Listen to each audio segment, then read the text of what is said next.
Well, on this day, some are reflecting on a life-changing event over 3 decades ago and hugging their loved ones a little tighter. Continental Airlines Flight 1713 was taking off when it crashed. It was headed to Boise from Denver's old Stapleton Airport. 28 people died. Our Andrew Bartline spoke with 2 people who survived that crash, have a story to tell. Andrew, what does this day mean to them? Yeah, Tom and Jennifer Alagreza, are 2 of the 54 survivors. They say this crash changed their lives, and they're thankful to be alive because on that day, 34 years ago, one of the most mundane decisions saved their lives. It's a lost art, collecting old newspaper clippings, usually for moments you want to remember. Just to process what had happened was pretty crazy. But sometimes it's for a day you could never forget.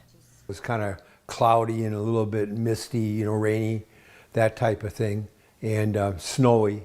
The weather wasn't very good.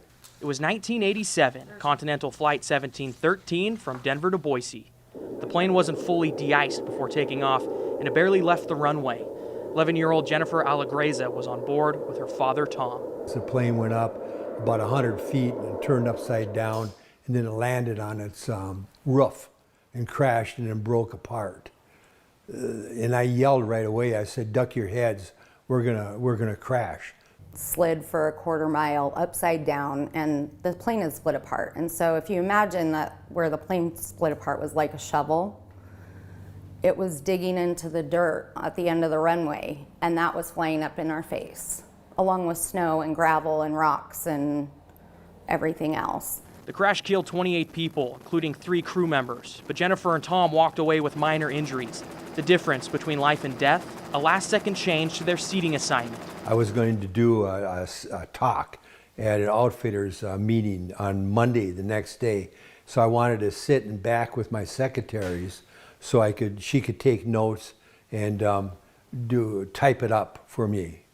And so I moved everybody from the front of the plane to the back of the plane. The seats that we originally had, where the plane split apart towards the middle front, we would have been dead because they all died there. The person that was sitting in the seat I was supposed to be in isn't here. And so there's a reason I'm here. I'm still, every day waking up trying to figure out what that is. You can't see the scars on their body because they have none, and their minor injuries have faded. But the emotional toll, that hasn't faded in the slightest. 34 years later, those scars are fresh.